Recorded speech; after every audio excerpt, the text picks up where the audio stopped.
Let's start with a question to the audience. Who has already driven either a car, a bus, a garbage truck, or even a train running on hydrogen? Excellent. Second question. Who already fill and refill a hydrogen vehicle at a hydrogen station? Funny, not exactly the same people. So, need to investigate. Okay, so it's my pleasure to moderate the session dedicated to fast deployment of hydrogen refueling session, but also dealing with vehicles. So, I'm not delivering any story again on the chicken and egg story. We're done with that, okay? So what is important is that since a couple of years, we've seen many vehicles on the road. And I mentioned a couple of them. So we have vehicles for taxis, light delivery vehicles, but also we have buses, fuel cell buses, we have garbage trucks.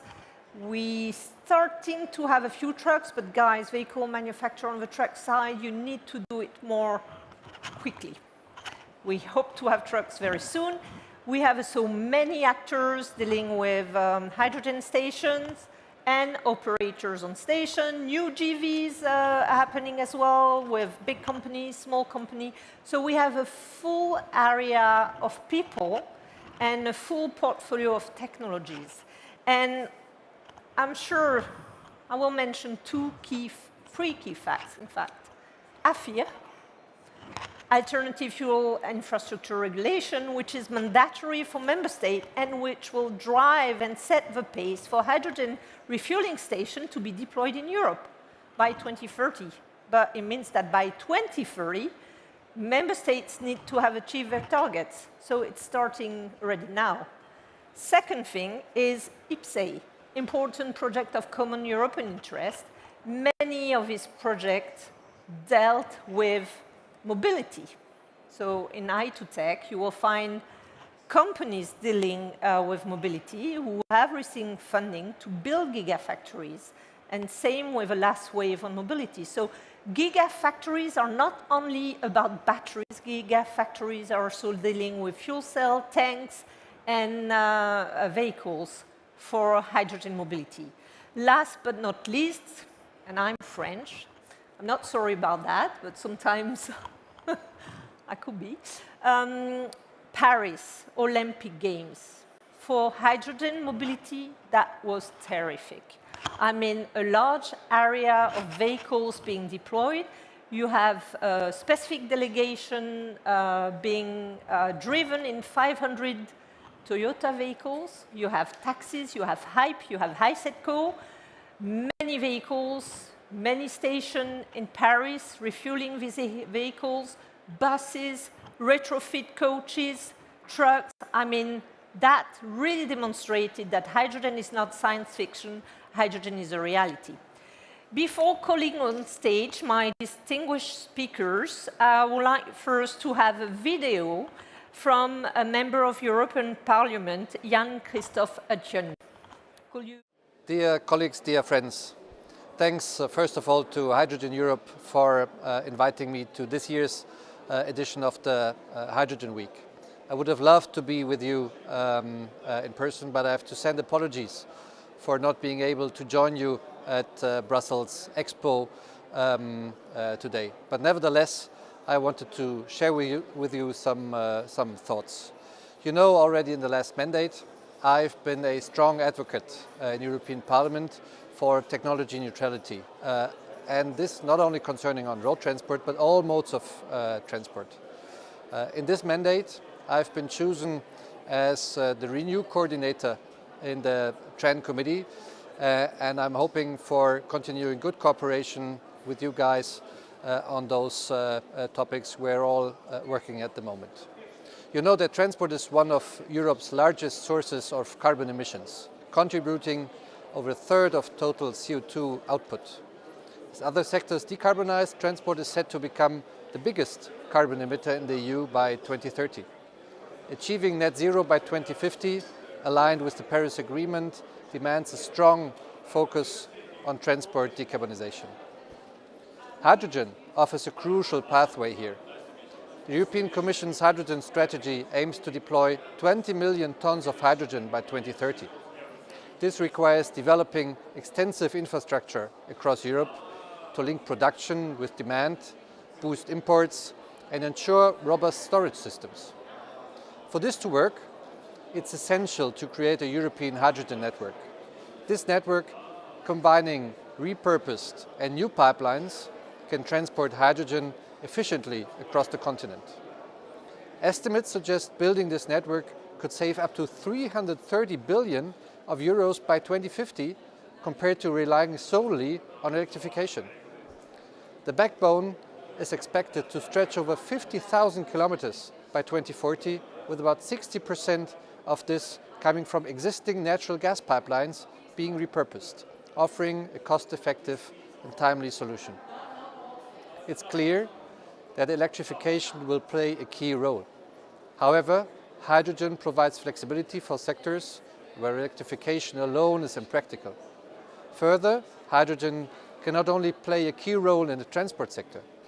Energy can be stored through hydrogen and thus help balancing supply and demand for renewable power. It can also serve as a feedstock for industries and be a solution for heating, complementing variable renewable energy sources like wind and solar.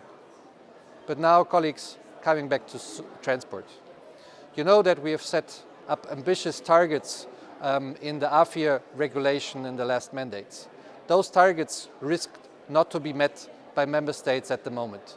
So we will need to look at those provisions in this mandate and see how we can boost the infrastructure to be set up in the member states, because the infrastructure is needed in order to have the deployment of, for example, hydrogen trucks being a reality. Those are now available. They're a good option for road hauliers, but without sufficient infrastructure, the market will not pick them up. And so I think that on the one hand on HTV CO2 emission standards regulation, and on the other hand on the AFIR regulation, we need to see if the regulations that you have put in place in the last mandate are fit for purpose. You see, there are a lot of things to be done in this mandate. It's not so much about inventing new regulations from my point of view, but about looking at the current legislation and see if we need to adapt them. I'm open to continue the good cooperation and hope for a good exchange in this mandate and as well. And I wish you a good debate on European Hydrogen Week. Thanks a lot. Thank you, Jan-Christoph. And I think it shows that it's not only about the infrastructure, but also about the vehicles. And I'm very proud to highlight that within the joint undertaking, we finance demonstration programs on buses. One of the most known one is Jive, and it demonstrated that hydrogen buses are a good complement to battery electric buses, and that when there are fundings available in order to also work on the technology, you have good results, decreasing the prices, and you have manufacturers answering. So it is my pleasure to call on stage Domenico Nucera, President of the Bus Business Unit at IVECO Group. A round of applause. And you're a guy of the automotive, and Domenico, yeah. You've been in the business since 2003. Yep. So let's share your thoughts about how it goes. Thank you very much, and thank you for the introduction. I'm Domenico Nucera, President at IVECO Bus, in a business unit of IVECO Group. And this year, 2024, I'm also chairperson for ACEA Bus and Coach Division. And I'm pretty honored to be active part of this conference. Standing before you, I would like to share a privileged perspective from within the people mobility ecosystem. We are living, I think, an era marked by significant stress on the European industry, primarily caused by the disconnect, and I hope during our discussion we are going to talk about this, between regulations and OEM's ambition.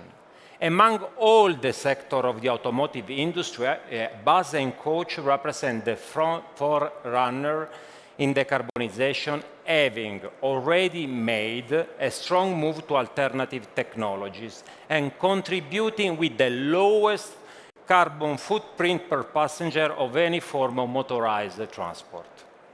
In 2024, around 17% of registration have been for electric buses. And let me take pride in saying that IVECO bus last year reached 29% of clean vehicles sold in Europe for passenger transport.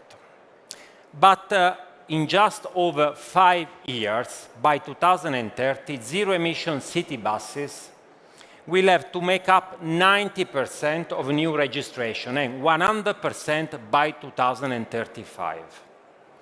A rapid shift like this one can only be the result of a collective effort.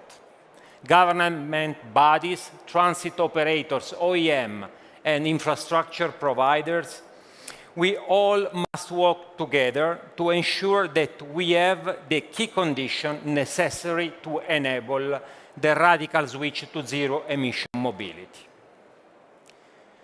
Through the reality check, what we are looking is that the conditions are not still there. And the market itself is not mature enough to autonomously sustain the expected volumes regulation would require. There are several reasons for this discrepancy. Firstly, we see a slow and delayed development of charging and H2 refueling infrastructure, as well as a lack of both domestic battery production capacity and access to critical raw material for zero-emission vehicles. Then there is a second batch of challenges that need to be addressed. First, competition from the other regions and the other markets, for sure. Rising cost of doing business, inconsistent and overlapping regulatory requirements, higher energy costs than in the other markets.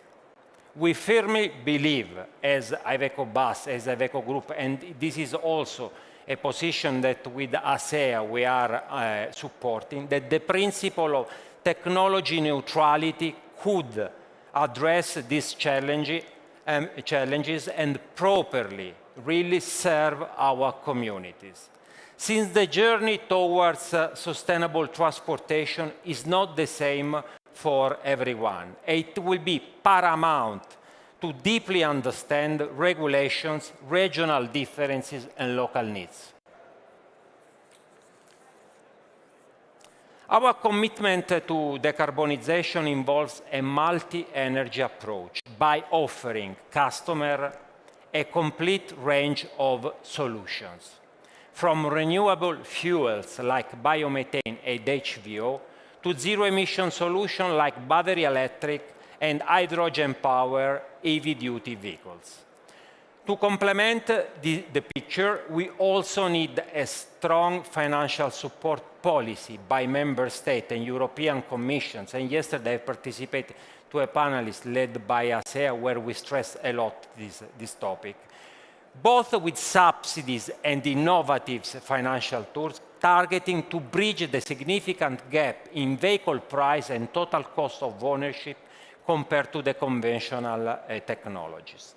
Last year, during the Bus World Year in Brussels, we launched our first city bus powered by a fuel cell battery, which you can see today at our IVECO bus booth. Since we are convinced that hydrogen energy is one of the fundamental pillars for achieving the energy transition in public transport. We are already experiencing early successes with this innovative vehicle equipped with an advanced fuel cell system provided by Hyundai.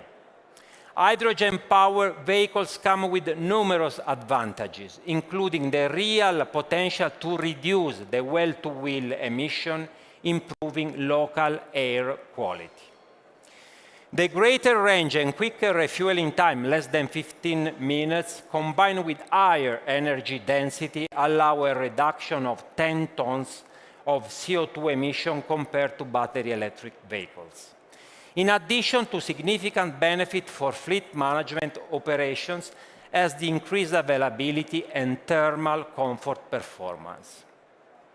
However, if we want the sector to move from a niche application to a mass solution, this transition poses significant and distinctly different challenges, such as, firstly, the deployment of the H2 refueling infrastructure both in urban nodes for buses and in main corridors for trucks. Then, the price of green hydrogen is a significant issue because it raises our TCO, total cost of ownership, at an unsustainable level for customers to transition to fuel cell electrical vehicles.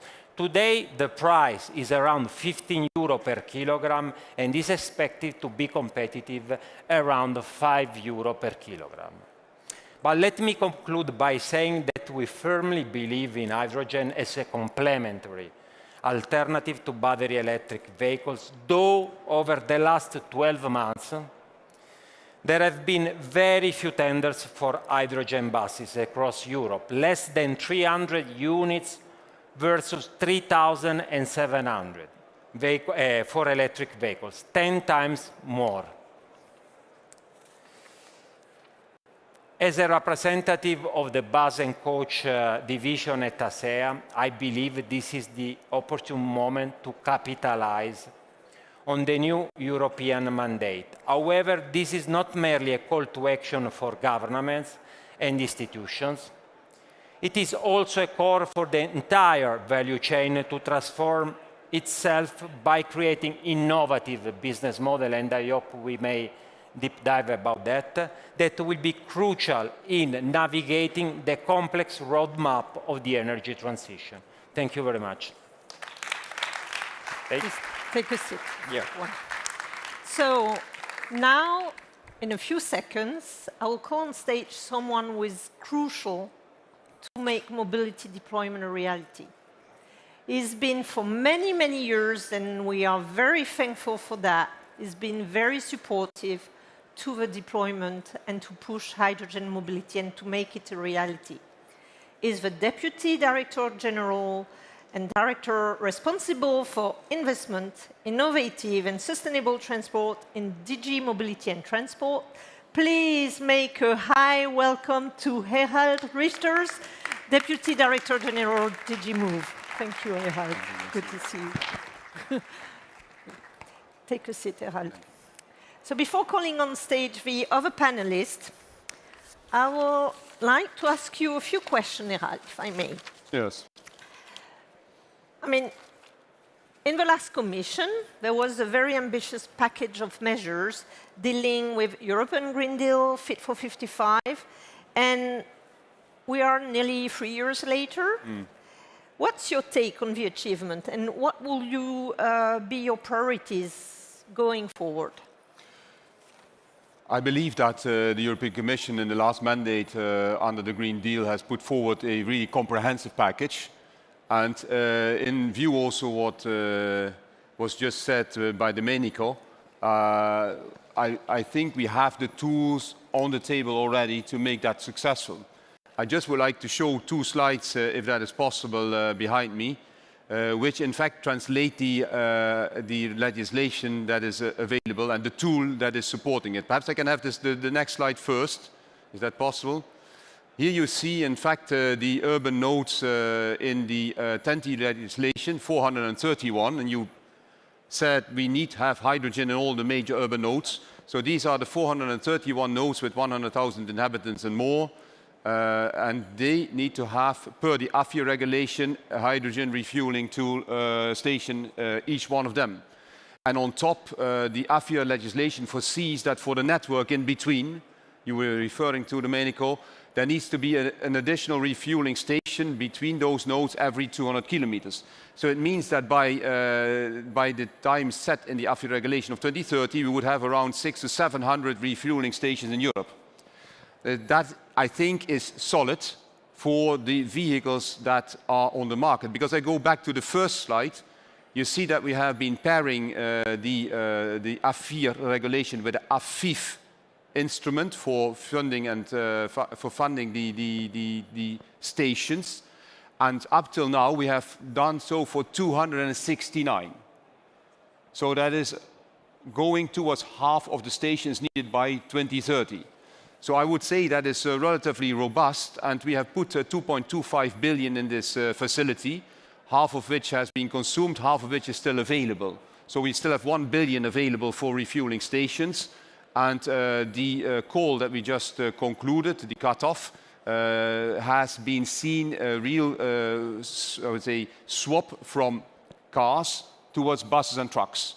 So now we have quite a large portfolio of projects in there, which are aiming at heavy duty and buses in particular. So just to give a first picture of what is happening, and thank you for showing the slides. Can go back to the other ones. So you're comfortable with the idea that the AFIR requirements and targets will be met by 2030? The targets that are in there, unlike what was said also by Mr. Oetjen, I believe will be met because the market is feeling this urgency right now, and I believe that with the new commission of Ursula von der Leyen too, we are going to an acceleration even in the direction of competitiveness and strengthening our industry.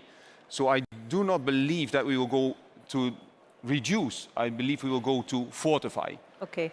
And any possible bottlenecks that you have in mind? Yes, there are bottlenecks. At this moment, the main bottleneck is vehicles on the market, because we have 269 stations for 5,500 vehicles. So I have really an issue there that we need to have more availability of vehicles on the market. And there, of course, we need to see. And then I come to also what Domenico said. It is not that we are now having a perfectly rosy world ahead of us.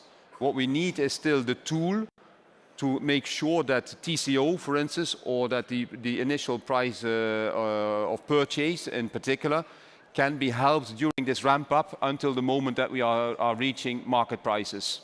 And there are different tools for that. We can, of course, look at a tool like AFIF, which will not be focusing only on recharging and refueling stations, but which will also be looking at fuels and fleets. This would be really complementary to what we have been doing. Do you have in mind like what was with a blending call? Yes, yes, so that we can also, for instance, help the TCO, the local authorities, transport authorities to really make the swap and buy hydrogen and electric buses, for instance, to give one example. And we have been doing that in the past, and we had to step out. You are familiar with that. So we need to come back to that to ramp up this initial phase of transition. And the same I will be said also by my colleague Fortini for the Fuel EU and Refuel EU, the same for the fuels. The price difference is such that we are in a kind of a catch-22. We are having too high prices on the production, nobody buying. So you need to overcome that deadlock for a certain while until there are market conditions in play. Thank you, Herald. I mean, there's thoughts for hope, and yes. Thank you for sharing that with us. So now it's time to call on stage the other panelists. So first, Sebastian Boden, Vice President Transformation Programs Europe with Air Liquide. Thibaut Paquet, Vice President Toyota Motor Europe. Jean-Christoph Chief Policy Officer, IVEA. IVEA is a joint venture with Renault and Plug Power. And then Fabian Thomas, Chief Commercial Vehicle Officer, ACEA. Welcome.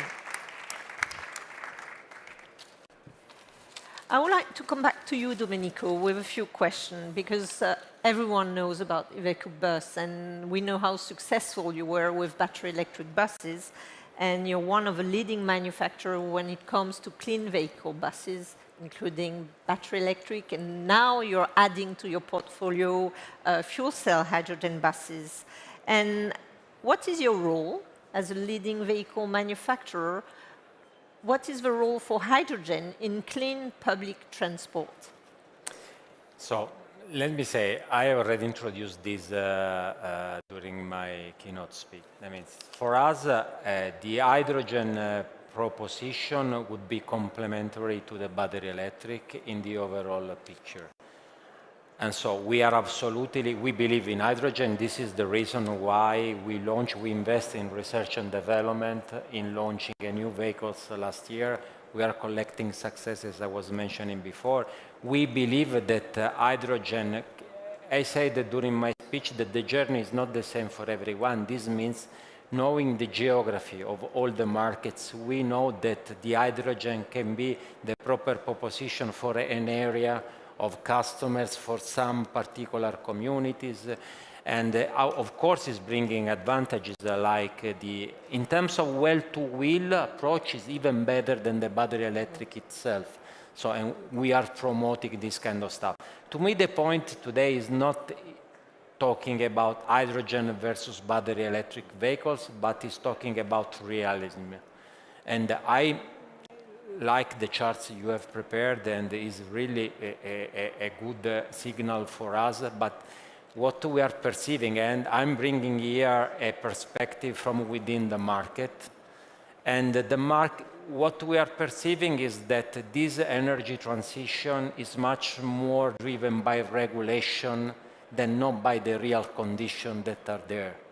And I want to give a fair assessment that I said that there is a lot of stress and pressure on the entire value chain of the energy transition, but this pressure is mainly on the OEMs, because the OEMs are the only ones that are going to pay the bill through penalties if the condition will be not there. So even if, so the burden is all on our shoulders. So this is the reason why, from our perspective, the point is much more really to push as much as possible on the key enabler condition. And your point is absolutely fundamental to do that, but the conditions are not still there. I was discussing with Thomas before entering here. In the last months, we are perceiving all the tenders related to zero emission, regardless electric or hydrogen, going down. You know why? Because subsidies are no more there. This is a business, that the energy transition, sorry to be so brutal in what I'm saying, but the energy transition seems to be something driven by subsidies and not something because we have the condition and the market is asking for. Okay. Okay, thank you. Rule of the game for the other panelists, and it's true for you, Domenico, and for you, Herald, as well, do not hesitate to interact on each other. Huh? I want it to be as interactive as possible, so you're free to jump in, and I'm free also to shorten up a little bit your speech if you're taking too much time. Question to you, Thomas. So ACEA is the industry association, and you're in charge of the automotive manufacturers, but mainly dealing with commercial vehicles. And what are your expectations as an institution regarding hydrogen heavy-duty vehicles, and how do you fit hydrogen technology amongst batteries and other technologies? Yeah, thank you. Great question. Thanks very much also for the invitation. And I can directly connect to what Domenico said. I mean, we're currently in a situation, there's 3 points I'd like to make. And before that, perhaps one remark. We're currently in a situation, as you said, where the regulation is basically driving this transition.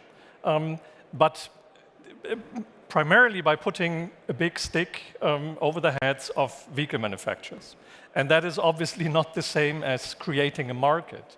We're not strong believers in regulation. Markets need rules, yes, but we will not be successful without the markets actually driving this. Now, there's 3 points actually. Trucking, and that's very much what I like about the commercial vehicle industry also. Trucking, but also buses, obviously, is a B2B market. So it will not happen, any transition in the market will not happen if it doesn't make sense. So it has to make economic sense for those who build, but also primarily those who operate the vehicles. And there is literally thousands in the heavy-duty vehicle industry, thousands of different business cases and use cases. So there's not this silver bullet technology. If there's a sector where there's no single technology, it is trucking, buses, coaches, the entire range. Second point, and it was mentioned before, demand for our customers are asking for total cost of ownership. Can the vehicles do the job? Can I run my goods from A to B, transport the passengers and whatever? And can I earn money doing this by running this particular vehicle? And not only that, can I earn more money with this than with the current vehicle that I own, that I currently earn? If the answer to both of these questions is yes, it will happen relatively quickly. If the answer is so-so, we will be in trouble, and that's what Domenico just alluded to. And TCO is obviously driven primarily by, not entirely, but primarily also by the price of hydrogen. So we need to have access to competitively priced hydrogen. That's an issue. And I'm not even alluding to what was mentioned before, the infrastructure. And the last point, I mean, let's not forget the commercial vehicle industry in Europe is, I mean, you will expect me to say this, it's a crown jewel of industrial manufacturing in Europe, right? So it's an important segment. And vehicle manufacturers do have a global footprint. They have significant market shares all over the world. That is also something to defend by looking at defending this leadership, also by staying ahead of the race in the technology leadership. So no focus on one technology in heavy-duty vehicles, but rather the multitude of these technologies, and hydrogen is going to play an important part of this. Okay, let's move now to the other side, but which is essential, so dealing with hydrogen. So, Sebastian, you're being very brave, huh? Because you're the only representative among vehicle manufacturers, so I'm sure you will do well.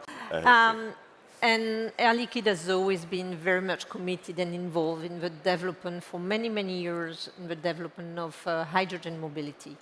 And now you're even more involved in developing a European HRS network. But how did you build the stepping stones in order to help the development of this hydrogen infrastructure that is desperately needed?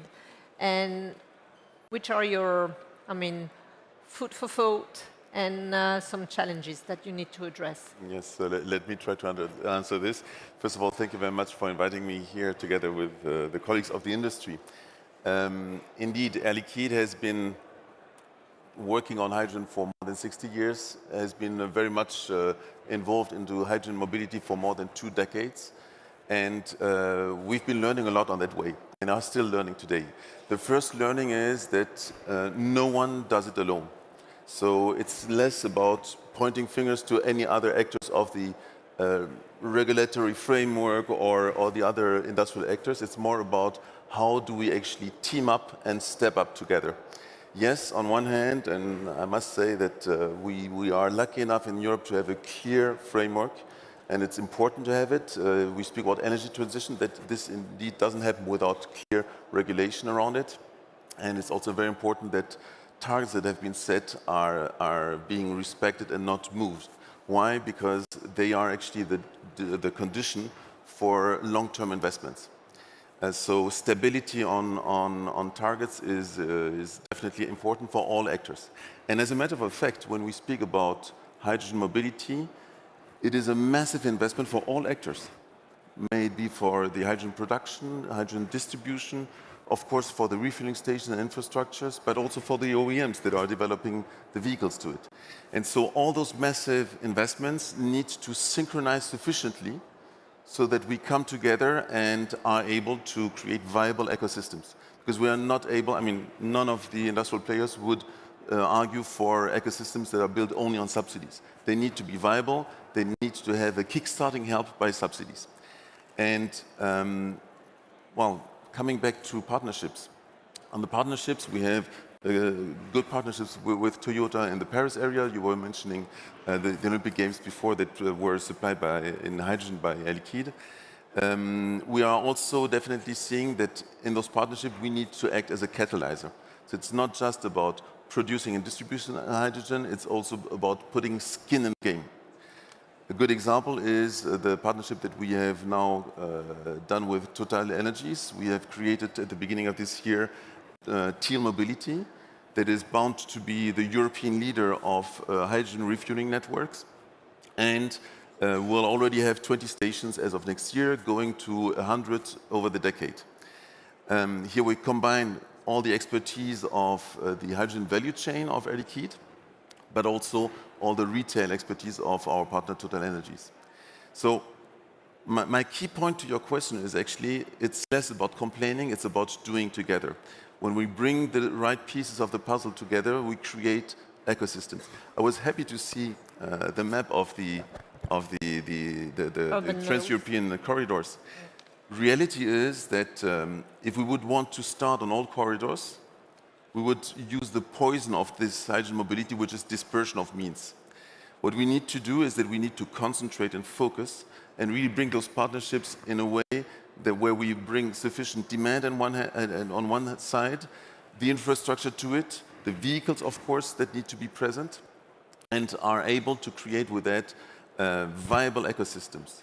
You know, we hear regularly that to start with, the fleet providers, and here I speak about heavy-duty transportations, need, at the beginning at least, to start definitely in a hydrogen at the nozzle that is below 10 euros, so single digit, no doubt about that.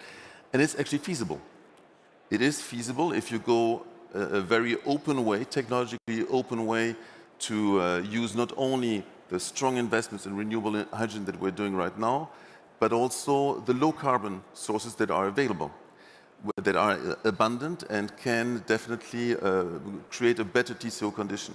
Okay, we will come back to that a little bit later, but I would like to come to other vehicle manufacturers, and with a new kid on the block. I mean, it happens a couple of years ago, nearly 3 years ago now, so with HYVIA. For those who don't know HYVIA, it's a joint venture between Renault and Plug Power. And Jan-Christoph, I have a question for you. I mean, two keywords were mentioned by Sebastian, skin in the game and synchronicity. How do you apply these criteria in order to propose a competitive vehicle solution dealing with hydrogen compared to ICE, especially when it comes to TCO? What is your strategy within your company in order to satisfy professional customers using light commercial vehicles?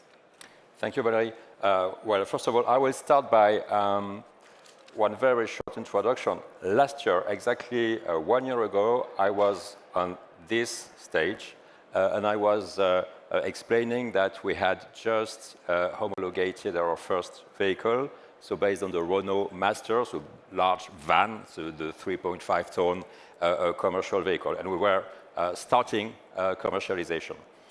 We have committed and invested for a modest production capacity of 1,000 per year for beginning. So 1 year later, you can ask me, so how many did you produce? So the answer is not a secret, since it's public data based on registration. So the answer is less than 100. So that's a fact. So the question is, of course, customers. So we meet the customers, we hear what they have to say.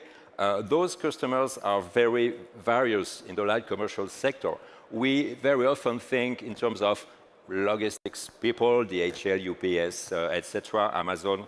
But actually, light commercial vehicles are used by many different professionals. For example, the utility sector, companies like Orange, Deutsche Telekom, NG, etc., use light commercial vehicles as workshops, mobile workshops to maintain things, networks or whatever. These people operate large fleets. They know they have to decarbonize their fleets. They have the 2035 milestone in sight, let's say. They have started to decarbonize their fleets, and they start to really know the limits of the battery technology. But regarding hydrogen, they want to test the technology. Testing means a few vehicles. Testing means testing the vehicles, reliability, but also testing the ecosystem, the infrastructure. Does the filling station work properly? What is the price, the very concrete price at the station for this hydrogen? What about the acceptance by my employees who drive the vehicle every day? So they want to test this. This takes time. We are grateful to have the IPCEI support for this investment, because it's, as you can imagine, for an OEM, having an oversized production capacity is not something that we are very happy with. A next step for us, and it's also something which is key because it's also supported by the IPCEI. The next step will be the next generation vehicle, the new Renault Master, with a technology breakthrough that will allow a driving range comparable to the diesel version of the vehicle. For this vehicle, the production capacity that is planned will reach 10,000 units per year by 2030. So at that time, I hope on a similar round table, we will not only have brilliant and very impressive OEMs, but also many customers, many happy customers that will explain how wonderful the technology is. Maybe next time in the panel, I will have a few happy customers. So you have to deliver in between. Thibaut, coming to Toyota, and Toyota, again, congratulations for the excellent job you did during the Olympic Games and for the visibility. Yep. You allowed hydrogen mobility, so that was really fantastic. You've been one of the early vehicle manufacturers introducing hydrogen technology, I think, together with Hyundai, probably between 2013 and 2015. So you have an extensive experience to share with us today in a couple of minutes. So going back, what have been the major issues and challenges that you had to fight with? Yeah, maybe allow me first to go to the Paris, which was, I think, really a very good success for us. It has been talked about already 2 times. What we did is we brought our IVECO taxi fleet and we complemented that with some buses and with trucks. And I think it actually brought together all the key elements for a viable business case in an eco-cluster. Because we had vehicles which were using actually intensively hydrogen that needed to have very fast refueling time. At the same time, we had a very broad fleet. We have, at the peak, we had 1,000 vehicles running in operation. We had a very dense hydrogen refueling network. There were about 9, I think, if I'm correct, 9 stations at that time. And also, quite important, we had a good understanding of how much hydrogen was needed and what would be the predictability of the hydrogen cost. And if you bring all these kind of elements together at that kind of scale, you can see you can build a profitable story, actually. And okay, IVECO is a joint venture together with Air Liquide, Total Energy, also I-24 and Toyota, of course. But we're also expanding that kind of, let's say, activity in taxi fleet in Hamburg, in Berlin. And we want to use that also in logistic fleets. We're going to use our own Toyota logistic fleets to implement the same kind of concept. And I want to come back to some of the comments that were made. It's an example, but it's key that we align supply and demand. And it is necessary to talk together with all the stakeholders. And actually, there is an initiative that we're now planning to take with, at least with one of our key partners, BMW. Tomorrow, we will have some discussion to kick off how we can do that even more strongly and how we can bring more partners together, actually, to try to achieve that. Okay, thank you. Herald, may I ask you maybe your first reaction before we move to what's ahead of us? I believe what I hear is very positive. I like this, let's say, approach of cooperation between all of the different sides, which is absolutely needed. I mean, it's also what we try to do from the European Commission. So we have not only been legislating top-down on the standards and CO2 standards, etc. We have also been creating the bottom-up support exercises, and we have also a Clean Vehicle Directive. Mm-hmm. We have not only the AFIR, where we are blending grants with private investments, but we also have the joint undertaking. Yeah, we did blending coals on trucks, for example. Exactly, but we have the joint undertaking, we have the hydrogen bank, so there's a whole support network as well. What I believe myself, as I also said to you and Domenico, what I believe is still necessary is for a certain while to create that we come to a positive TCO, either at the entrance with the vehicle price or broader. Because I see the same also on, for instance, sustainable aviation fuels or maritime fuels. We are turning a little bit in circles. So you are having a production capacity, but you're not getting to the production capacity maximum because there is nobody buying because of the price. Yeah. So there needs, it's a little bit more subtle than that. But there needs to be, to my feeling, an instrument that will help to bridge, like we did also with AFIR, for a certain while, until we can then step out to be sure that what we have created is in market and not out market. So, and this is not happening. I mean, as long as the conditions for other fuels are such that they are simply bought by fleet owners, then we need to be helpful to get to that swap. Otherwise, I don't believe we will get there. Then we will be talking in 5 years again. That's what I saw on hydrogen in the past 2 decades. So this time around, we should go one step beyond, Valérie. That's my first reaction. Okay. Thibault. Yeah, I think I fully would like to agree to that. I think AFIR is the basis, and it's really key. If we don't have that reassurance, it will be very difficult for OEMs to be able to invest in vehicles. But at the same time, I think, of course, we should not delay the implementation. We should not compromise on the targets. But I think that is not the only element. We probably need supportive measures, because in order to really create the business case for the hydrogen infrastructure, we will need de-risking mechanisms. We will need ways to protect the, let's say, investment on both sides. People investing in hydrogen infrastructure, but people taking the risk to build up fleets, actually. And we need to look at potential de-risking mechanisms.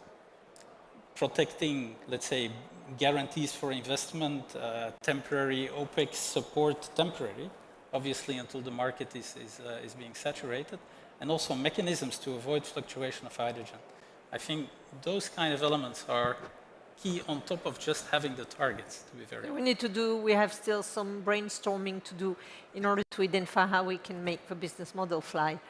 Sébastien, you want to add a comment? Indeed, to build upon what Thibault said, indeed, we see some good examples in Europe. I think one very good supportive measure that we can see in one member state is the swim subsidy in Netherlands, where you have a conjoint subsidy of infrastructure and vehicles. And this actually creates conditions not only to help, but also conditions to bring together a critical mass. Otherwise, such an eco-island will not be granted the subsidy. And so this is indeed something that can be supportive measures where you bring it together with the different sides that are needed actually for such an ecosystem to live. Another point is, indeed, AFIR needs to stand, but it also needs to open up to some topics, so not moving targets. One example, when you know that at the beginning, the early stages of the hydrogen refueling networks, most hydrogen refueling stations are delivered by gaseous trailers. This is actually what you have in the AFIR regulation. Well, this is actually very soon reaching its limit. You have bigger truck stations that have so many rotations of a trailer a day that it becomes a hurdle to reliability of that supply chain. So once you are able to switch to a liquid supply chain of hydrogen, not only do you once again reduce costs, but you also make the supply chain much easier and much more reliable. One liquid hydrogen trailer is equivalent to 5 300-bar gaseous trailers or even 16 200-bar trailers. So you can imagine what this can have as an impact on the TCO and the reliability of such a supply chain. Sébastien, you're still 2 steps ahead because we have to start now. I mean, liquid might be a good solution, but there are still, you mentioned it, and some work to do on station on prices as well in order to be price competitive. But Domenico, you wanted to add a comment. I'm in line with what has been already discussed and said. That means my point is this one. That means we have the lesson learned of the battery electric vehicles. I was discussing before coming here with one customer buying hydrogen buses. I asked him, how much does it cost for you, a diesel, an electric, and then hydrogen? He told me, the diesel is €2 around per kilometer, the electric is 3.5 euro per kilometer, the hydrogen is 5.5, even 6 euro per kilometer. So let's start by numbers. Also, last year we were here, we launched this vehicle, we were projecting hundreds of buses sold. We are one order of magnitude lower than this, so it's the same history. I mean, why? First of all, there is not the financial viability. That means we can push with subsidies, with the key condition, but if this is not becoming structured in order to lower the 5.5, the 6, to something comparable or even lower to the diesel one, the customers, you need to force. You can even punish them and the OEMs, but this is not going to fly. This is the point. So when I say the collective effort during my speech means that, okay, we may invest in technology. I agree with you. We have the Hyundai fuel cell. It's one of the best fuel cell in the market. We are renewing, we are relaunching the technology, and this is one of the key elements. So technology for sure. But then you need the widespread network of services around. Otherwise, the zero-emission vehicles, regardless if they are electric or hydrogen power, you are not selling a product itself, you are selling an experience, you are selling really a turnkey solutions. You need condition around that. So we can keep insisting, is what I said. For battery electric vehicles, we put the subsidies on the plate, we have this bubble of tenders. Now that the subsidies are expiring, the tenders are going down. This is a lesson learned, even for us. Why hydrogen should be different from the battery electric? I have no answer to this. Huh? But we will build the answers. We still have 10 minutes to go. It's nearly Christmas. Okay, so you have the right to make a wish list. Herald is there. You're not Santa Claus. I'm not saying that, Herald. But if you can, in 1 or 2 minutes, I mean, starting with ACEA, what will be your main wish in order? I mean, we have many challenges. I totally agree, but we'll find them really solution-oriented. So I'm sure all together we can find solution. But what will be your recommendation or your most urgent wish that you could share with us today and with the European Commission in order to make it happen? Yeah, thank you for the question. Well, there's probably not one Christmas wish, but so I have a list here. But I think the main point, and you will certainly not hear me speaking out against incentives or against subsidies, not at all, but I think the key thing really is we need to create a viable market.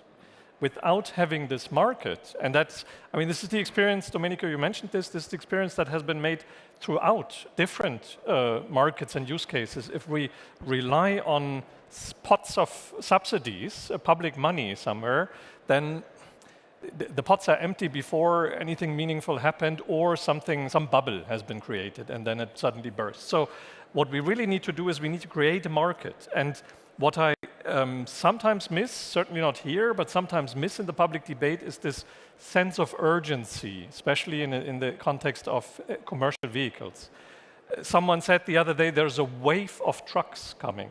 There's a wave of heavy-duty zero-emission vehicles coming, mandated by the standards. So we have a 45% reduction target by 2030. That means at least a third of all new heavy-duty trucks need to be zero emission in a little more than 5 years. We're at 2% now. We need to be at 35. And buses, Domenico, you mentioned this earlier, we're at 15, 16, 17% today. We need to be at 90. Who's ready to buy 90% in 5 years? That's a wish. Let's find ways and create a framework that actually makes the market and doesn't rely on subsidies. And some of the potential instruments were mentioned already. Coordinated funding, right? Not I mean, I'm not blaming here, and I'm not saying it has happened, but it's not mindlessly and blindly spending money, right? But rather coordinated focus, bring together the demand side and the supply side. And that means the hydrogen production and the vehicle demand clusters. And that is also what is requested from us in the industry, coordination and collaboration across sectors and barriers among entities and people that are not used to cooperate. That's a wish. That's a nice wish. Jan-Christoph, your wish. Thomas mentioned the carrot and stick approach in his first intervention. I think the carrot and stick approach applied to customers, professional customers, is the tool that is in the hand of public authorities. Carrots are very expensive, and today there's no more public money available. Then there are the sticks. And I will give two examples, one wrong and one good benchmark, let's say. The Clean Vehicle Directive, which is the European tool, its transposition in France. And in France, you have fleets that have mandatory targets for integrating zero-emission vehicles. But no penalties if you do not respect your targets. Bad example. A good example, a good benchmark, it's the fiscal stick. Netherlands, by January 25, the CO2-based tax system for new vehicles will be very severe on commercial vehicles, and obviously it will improve the differential TCO for zero-emission vehicles. So that's and last word, AFIR is neither a stick nor a carrot for customers. It's a prerequisite. It's a basic condition. Okay, good. Thibaut. Yeah, I think absolutely mandatory is this collaboration, because in the end, the only way we can create viable eco-clusters is if we're sure that the offtake and the supply is actually aligned. If we can achieve that kind of thing, the next step is scale up. We need to scale up. And if we scale up, there is a very good chance to reduce the hydrogen price to reasonable levels that will make the businesses for people who want to introduce cars in their zero-emission fleet up to a realistic level. At the same time, if we can increase the volume of our product, fuel cell technology has the potential to be reduced. And I think in the light commercial vehicle, where we can contribute with volume, we can continue to reduce the cost, and that can trickle down also to the heavy duty. So I think we need to strengthen the collaboration and maybe try to set up smart ways in order to bring those kind of collaborators together with the support here and there of authority. I said, before we talked about OPEC support or whatever, I know governments do not have the money, but maybe we need to think about smart mechanism.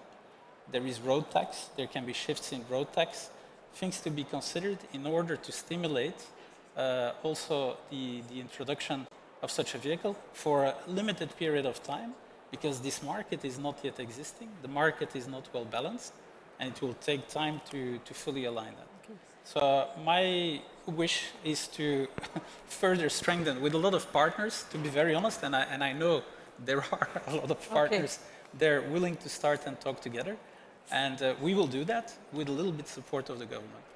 Thank you. Sébastien, 1 minute for your wish, because I know you can be very talkative. No, it is a fascinating topic. Definitely, my wish is that we remain pragmatic and use what is available. We are TCO obsessed by what the end customer is able to live with or not. So this means we need to be technologically open.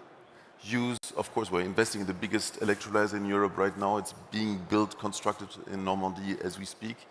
But we need to use low carbon hydrogen because it's abundant and cheaper to have to begin with. On the powertrain, the fuel cell needs to continue to mature. But there might be internal combustion engines with hydrogen that are earlier available on the market. If it can ramp up the demand side, well, open the doors to it for public and also funding support, which is not the case in many countries. And last but not least, I go back to focus, and I will try really to end on this. when we speak about focus, you need to understand that on the full value chain, indeed, the hydrogen refueling station is the most visible one, but it's also the one where the swing of the cost is the biggest. If you take an AFIR compliant 1 ton per day station that is really not loaded, less than 10%, towards more than 80, the swing we speak about of cost increase is double digit. So it means that it can really destroy all the rest of the efforts that are being done. So it's all about loading those assets and therefore to focus and create critical mass. Domenico, your wish in 1 minute as well, because I would like... No, less than 1 minute. So starting from the point we know that the clock is ticking and we enter a point of no return. So the trajectory is that one, and none of us has doubt about that. On the other hand, I would say, first of all, let's insist on technology neutrality and multi-energy approach, because this is improving the situation, while we are promoting collaboration and alignments on the regulatory frameworks and requirements, plus the strategic initiatives we were commenting before, like investing in innovation. And another point we didn't mention today is that the upskill of the workforce. That is so we didn't talk about people, because it's also a social transition. It's not only an energy transition. I'm done. Herald, I take the chance you're with us. Any hints about the position of a new commission when it comes to hydrogen mobility? I think that when you see what is happening outside here in this beautiful exhibition, that things have been moving really a lot, Valerie. Yeah? So I've no doubt that the Commission will continue to fight for this. As said, in a neutral approach, because I really believe that there will be different solutions for different markets and different things to be set. Still, my wish would be that there is stability. We are not going to go back. I think we need to move forward. We are now end of 24. There will be revision of the whole Green Deal package in 26 and 7. I think we should have all the actors in that revision of the package to make things even a bit better and have the tools. I know there's very scarce public money, but there is some public money. So we would rather use that public money in such a way that we are incentivizing in the right direction. And very often that is not done. Either the schemes are stopped and then things collapse, or schemes are just like popping up and disappearing. What I would like to see, for instance, if we have 431 cities, that these are then also having the possibility to have these bus fleets combined with the refueling station, or that we have the possibility to have corridors that are functioning. So I firmly believe in it.